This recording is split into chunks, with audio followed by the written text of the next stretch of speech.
আজ আমি পিকের ছাদের উপরে ল্যান্ড করতেছি কারণ এখান থেকে আমি পেট ভরে কিল করবো। তাই জন্য আমার এডিটিং দোস্তকে নিচে পাঠিয়ে দিয়েছি এন্ড আমি একটু এদিকে এসে এডিটিং করে নিচে চলে গেছি। এখান থেকে একটা 6 ইঞ্চি গ্যাসলাইট পেয়ে গেছি আর একটা কোবরা ম্যাক্স এমপি40 নিয়ে ঘরের ভিতরে ঢুকতে এখানে দিকে একটা এনিমি ঘোরাফেরা করতেছে। ছেলেটাকে 6 ইঞ্চি শটগান দিয়ে দুইটা বাড়ি দিতে ডাউন হয়ে গেছে। এটাকে লোড বক্স তৈরি করে এখানে একটা বেড়া দিয়ে এডব্লিউএম এর বউ স্নাইপারের ছেলেকে আমার হাতে নিয়ে নেই। হাতে নিয়ে রাজমহলের আরেকটা কক্ষে ঢুকতে এখানে দিকে একটা ছেলে বসে বসে আগু করতেছে। আমি আবার সাথে সাথে একটা বাড়ি দিয়ে ঘোরা বানিয়ে দিই। ঘোরা বানাতে একটা ছেলে আমাকে ডাবল ভেক্টর দিয়ে চাপ দিয়ে আমি আবার এডিটিং করে উপরে চলে যাই। উপরে উঠে পিকের ছাদের উপর দিকে দুইটা ছেলে এখানে করতেছে মানে র্যাঙ্ক পোস্ট। একটা খালি হাতে রাশ দিতে আমার হাতে থাকা শটগান দিয়ে দুইটা কানে গেলে থাপ্পড় দিয়ে দিই। ওর ভাইটাকে আবার চাপ দিয়ে ওর দুইটা বিচি মাপ দিয়ে পুরো বংশকে শেষ করে দিই।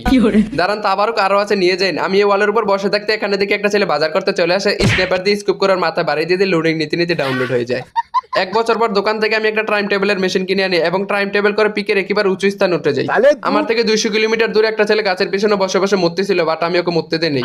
একটু এদিকে ফিরে দিকে একটা ছেলে কাল লোডবক্স থেকে টাকা পয়সা চুরি করতেছিল। সাথে সাথে আমি কয়টা বাড়ি দিয়ে দিই বাট ও গ্লোয়াল মেরে নেই। গ্লোয়াল থেকে বের হয়ে জীবন নিয়ে দৌড়তেছিল। লাঠি দিয়ে আরেকটা বাড়ি দিয়ে নিয়ে আবার একটু দৌড় দিয়ে আবার কয়টা বাড়ি দিয়ে তাও মরতেছে না। ছেলেটার জীবন মনে হয় কই মাছের জীবন।